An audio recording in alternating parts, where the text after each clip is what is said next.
جو فرقہ ناجیہ ہے نا، جنتی فرقہ، جو کہتے ہیں نا بہت سارے فرقے ہیں، کون جنت میں جائے گا؟ بھئی آج کا تھوڑی ہے، یہ تو علماء فیصلہ کر چکے ہیں، اہل سنت والجماعت جنت میں جائیں گے۔ جنتی فرقہ کون سا ہے؟ اہل سنت والجماعت۔ اہل سنت کا مطلب کیا؟ قرآن کی وہ تشریح جو سنت سے ملتی ہو، اور جماعت کا مطلب کیا؟ سنت کی وہ تشریح جو صحابہ سے ملتی ہو۔ جماعت سے صحابہ مراد ہیں۔ نبی صلی اللہ علیہ وسلم نے جنتی فرقے کی علامت بتائی، ما انا علیہ و اصحابی، جو میرے اور صحابہ کے طریقے پر ہوگا۔ تو اس لیے نبی سے سنت اور صحابہ کا مطلب جماعت، تو اس لیے جو جنتی فرقہ تھا علماء نے اس کو نام کیا دیا؟ اہل سنت۔ نبی کے ساتھ جو ابو بکر تھے، آپ کو یقین تھا کہ پہلے دن سے یہ کس کے ساتھ کھڑے ہیں؟ میرے ساتھ۔ جب میں نے اللہ کی راہ میں خرچ کرنے کے لیے مال مانگا، گھر میں ایک سوئی بھی نہیں چھوڑی انہوں نے، حالانکہ اتنے معجزے انہوں نے نبی کے نہیں دیکھے تھے جتنے بنی اسرائیل نے موسیٰ کے معجزے دیکھے۔ اتنا ٹائم نبوت کے بعد ابو بکر نے نبی کے ساتھ نہیں گزارا جتنا نبوت کے بعد بنی اسرائیل موسیٰ علیہ السلام کے ساتھ ٹائم گزار چکے تھے۔ اتنی دفعہ مقابلوں میں جیتتا ہوا نہیں دیکھا، وہ تو آزمائشوں میں ہی دیکھ رہے ہیں، اس کے بعد بھی ہر موقع پہ ساتھ دینا۔ تو ہمارے پیغمبر کو یقین تھا کہ یہ ہو نہیں سکتا کہ اللہ مجھے بچا لے اور ابو بکر کو قسم فرسی میں اسی حال میں چھوڑ دے۔ جو اللہ انہیں بچائے گا وہ مجھ میں اور ان میں فرق نہیں کرے گا۔ ابھی صحابہ سب سے زیادہ اگر کسی کی رضا کا خیال کرتے تھے نا نبی کے بعد، تو وہ حضرت ابو بکر کا خیال کرتے تھے۔ اگر کسی صحابی سے کبھی ابو بکر ناراض ہوئے نا، تو صحابہ کے دل پہ سب سے زیادہ بوجھ کس پہ ہوتا تھا؟ ابو بکر کے ناراض ہونے پر، کیونکہ یہ نبی کے سب سے کلوز ہیں۔ کیونکہ ان کا ناراض ہونے کا مطلب کیا ہے؟ نبی ناراض ہوں گے۔ آج میڈیا پہ کیسی بکواسات ہیں۔ کل ہی ایک کلپ آیا ہوا تھا کسی رافضی کا، ایسے حضرت ابو بکر کے بارے میں طنز کر رہا تھا اور اوٹ پٹانگ باتیں کر رہا تھا۔ تو جو لوگ کمانے والے تھے وہ کما گئے۔ اور میں کہتا ہوں کہ سب سے بڑی فضیلت کیا ہے؟ اللہ کے نبی کو کہ دنیا میں بھی ساتھ اور دنیا سے جانے کے بعد بھی ساتھ۔ سب سے قریب ترین قبر ہمارے نبی کے کس کی ہے؟ ابو بکر کی ہے، اور اس کے بعد عمر کی۔ اس لیے ہمارے لیے بھائی ان دو بزرگوں سے، ان دو مشائخ سے دستبرداری یہ تو ممکن ہے ہی نہیں۔ اللہ نے جس کو دنیا سے جانے کے بعد بھی پیغمبر کا یعنی ساتھی بنایا ہو، اور یہ اتفاق سے تھوڑی ہو گیا ہے، ہوتا ہے بعض دفعہ کوئی کسی کے ساتھ دفن ہو جاتا ہے، یہ تو اتفاق سے، یہ تو اللہ کا فیصلہ تھا، تو صحابہ کا فیصلہ تھا، اجماع تھا اس پر۔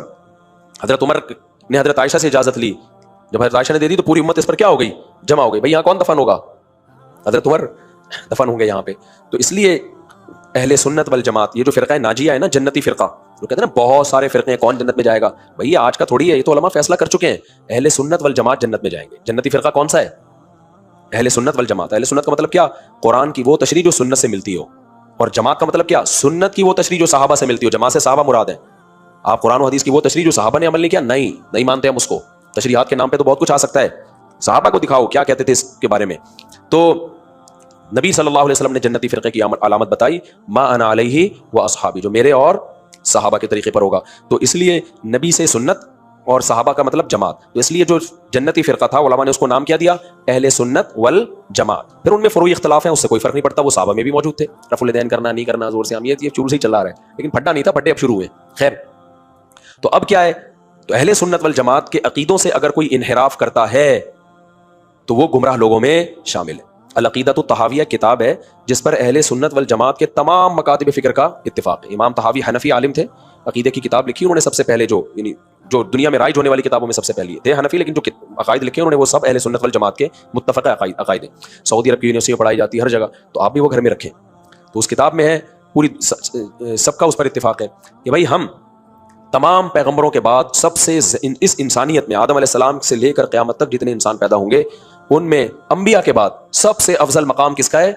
حضرت ابو بکر کا۔ یہ اہل سنت والجماعت کا اجماعی عقیدہ ہے۔ اجماع کا مطلب کیا ہے؟ اب جتنے بھی دلائل کا انبار لگا دو وہ دلائل سنے ہی نہیں جائیں گے۔ میں نے کل بھی بیان میں بات کہی تھی نا، یہ پرسوں کہی تھی شاید، کہ جب ایک مسئلے پر ایک دفعہ اجماع ہو جائے نا، اب اس سے انحراف جائز نہیں ہے، چاہے کسی بھی زمانے میں ہو، کیونکہ حدیث میں آتا ہے میری امت کبھی بھی گمراہی پہ جمع نہیں ہوگی، جمع نہیں ہو سکتی، اہل سنت والجماعت گمراہی پہ جمع نہیں ہو سکتے۔ تو سب کا یہ اہل سنت والجماعت کا عقیدہ ہے۔ تو یہ اجماعی عقیدہ ہے کہ انبیاء کے بعد سب سے بڑا مقام کس کا ہے؟ ابو بکر، پھر کس کا ہے؟ عمر کا، پھر حضرت عثمان، پھر حضرت علی۔ اور یہ بھی عقیدہ ہے اہل سنت والجماعت کا کہ یہ چار تو سب سے افضل ہیں، لیکن کوئی بھی صحابی جس کا صحابی ہونا ثابت ہو جائے ان کی شان میں کسی بھی قسم کی توہین جائز نہیں ہے۔ سمجھتے ہو؟ اگر ان سے واضح کوئی گناہ ہوا ہے تو یہ کہا جائے گا اللہ نے ان کو توبہ کی توفیق دے دی یا ان کو سزا دے کے معاف کر دیا، اور اگر واضح گناہ نہیں ہے تو وہ ان کا سیاسی اور اجتہادی اختلاف ہے، جس کے بارے میں نبی نے فرمایا جب کوئی مجتہد اجتہاد کرتا ہے اگر درست نتیجے تک پہنچے 2 اجر ملتے ہیں، درست نتیجے تک نہ پہنچے تو 1 اجر ملتا ہے۔ یہی وجہ ہے کہ اہل سنت والجماعت کا یہ بھی اجماعی عقیدہ ہے کہ سیدنا علی اور سیدنا معاویہ کے درمیان جو اختلافات تھے، چاہے وہ جنگی ہوئی ہے لیکن وہ جنگ سیاسی بنیادوں پہ تھی، وہ حکومت کی لالچ اور کرسی کی لالچ میں نہیں تھی۔ حق اس میں علی کے ساتھ تھا رضی اللہ عنہ، لیکن حضرت معاویہ اجتہادی غلطی پر تھے، وہ سمجھ رہے تھے کہ میں حق پر ہوں، یہ سمجھنے میں ان سے کیا ہوئی ہے، غلطی ہوئی۔ اگر ان کو یقین ہوتا نا کہ میں غلط ہوں تو کبھی بھی نہ لڑتے، کیونکہ اگر پھر بھی لڑتے تو فاسق فاجر ہوتے، پھر وہ مسلم میں حدیثیں لینا جائز نہیں ہوتا، کیونکہ فاسق کی حدیثیں، اور فاسق بھی اتنا بڑا جو داماد رسول کے خلاف تلوار اٹھائے بھائی، یعنی کہ ایسا تضاد بیانی ہے یا نہیں ہے آج کل جو لوگ بیان کر رہے ہیں، ایک طرف ان کو فاسق مان رہے ہیں اور کہہ رہے ہیں ظالم تھے اور یوں تھے اور وہ تھے، جب ہم کہتے ہیں پھر بخاری مسلم ہر حدیث کی کتاب میں ان سے حدیثیں کیوں لی گئی ہیں تو فوراً پیترا بدلتے ہیں، ابے وہ والے فاسق نہیں تھے، پھر کون سے والے فاسق تھے یار؟ شراب پینے سے بڑا فسق ہے یہ کہ خلیفہ وقت کے خلاف تلوار اٹھانا یا داماد رسول کے خلاف تلوار اٹھانا۔ لیکن اگر ہم یہ کہتے ہیں کہ وہ تلوار داماد کے خلاف نہیں تھی، وہ قاتلین عثمان کا قصاص لینے کے لیے حکومت پہ دباؤ ڈالنا تھا اور دفاع میں تھی، پہل تو حضرت معاویہ نے کی نہیں ہے نا، سیدنا علی نے پہل کی ہے نا خلاف بیعت پر مجبور کرنے کے لیے، وہ دفاع میں تھی، اور دفاع میں بھی اس لیے تھی کہ حکومت پہ کیا کیا جائے، دباؤ ڈالا جائے۔ بس آخری بات کر کے اپنے بیان کو ختم کرتا ہوں، میں آج آپ لوگ سے کہتا ہوں جن لوگوں کو حضرت علی اور معاویہ کا یہ مسئلہ سمجھ میں نہیں آتا، آج اگر یہ سیم سچویشن ہو جائے تو بھی وہی اختلاف ہوگا جو پہلے ہوا تھا۔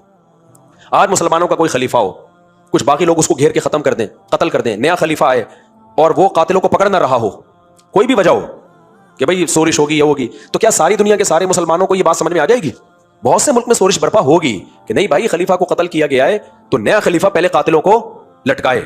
آج بھی سیم سچویشن وہ ہو جائے نا تو آج بھی یہی ہوگا، تو یہ نیچرل ہے، ایسے موقع پہ اختلاف ہوتا ہے، تو اس اختلاف کے ذمہ دار نہ سیدنا علی ہیں نہ حضرت معاویہ ہیں، وہ لوگ خوارج ہیں جنہوں نے حضرت عثمان کو شہید کر کے امت کو اس جنگ میں ڈالا ہے۔ سمجھتے ہو کہ نہیں سمجھتے؟ اور پھر کمال کی بات یہ جب حضرت حسن نے حضرت معاویہ کے ہاتھ پہ بیعت کر کے جنگ کا اور قصہ ہی ختم کر دیا اور بڑے زبردست طریقے سے پھر حضرت معاویہ نے اپنے دور میں حکومت کی ہے، تو جب یہ جنگ ختم ہو گئی پھر کیوں بار بار اچھال رہے ہو اس بات کو؟ اس سے صاف پتہ چلتا ہے کہ ان لوگوں کی نظر میں تحقیق وحقیق نہیں ہے، صحابہ کا بغض ہے۔ جب ہم حضرت معاویہ کے حق میں بات کرتے ہیں تو ہمیں ناصبی کہنا شروع کر دیتے ہیں، اور جب ہم سیدنا علی کے فضائل بیان کرتے ہیں تو ہمیں رافضی کہنا شروع کر دیتے ہیں۔ بھائی ہم حضرت علی کو بھی مانتے ہیں، جو ناصبی ہیں وہ سیدنا علی کو تھوڑی مانتے ہیں، وہ ہم تو 100 دفعہ کہتے ہیں کہ حضرت علی کا مقام حضرت معاویہ سے تھوڑا نہیں بلکہ بہت زیادہ بلند ہے، تو ناصبی کہاں سے ہو گئے؟ ناصبی تو حضرت علی کو مانتے ہی نہیں تو غلط مانتے، اور ہم یہ بھی کہتے ہیں حق کس کے ساتھ تھا؟ علی۔ کیوں؟ خلیفہ جو بھی ہو بھائی ان کے خلاف اگر وہ بالفرض آپ کا مطالبہ ٹھیک بھی ہے تو بھی یہ خلیفہ کے لیے کو حق حاصل ہے کہ وہ یہ فیصلہ کرے، کیونکہ جتنی نظر خلیفہ کی ہوتی ہے وہ کسی اور کی نہیں ہوتی۔ اور پھر بہت سارے صحابہ حضرت معاویہ کے ساتھ تھے، اگر ہم ان کو کہتے ہیں کہ فاسق تھے اور 100% غلطی پر تھے تو پھر تو بھائی وہ سارے سب کو ایک پوری فہرست ہے جن کو آپ کو غلط قرار دینا۔ شروع میں تو حضرت عائشہ بھی حضرت معاویہ کے ساتھ تھی، تو اس لیے اس میں اہل سنت والجماعت کی رائے بڑی اعتدال والی ہے، وہ یہ حق علی کے ساتھ تھا، معاویہ رضی اللہ تعالیٰ عنہ غلطی پر تھے مگر وہ غلطی اجتہادی غلطی۔ ہاں اہل سنت میں اگر کسی نے اس کے خلاف کچھ لکھا ہے تو اس کو اٹھا کے دیوار پہ مار دیا جائے گا، وہ قابل قبول، اس کو کہتے ہیں تفردات ہوتے ہیں نا کچھ لوگوں کے، پوری امت سے ہٹ کے نئی رائے لے آئے، وہ قابل اعتماد نہیں ہے۔ سمجھتے ہو کہ نہیں سمجھتے؟ تو اللہ تعالیٰ سمجھنے کی عمل کی توفیق عطا فرمائے۔ بس کافی آج کے لیے، اس سے بھی مختصر کرنا تھا، لمبا ہی ہو رہا ہے، میں سوچتا ہوں 10-15 منٹ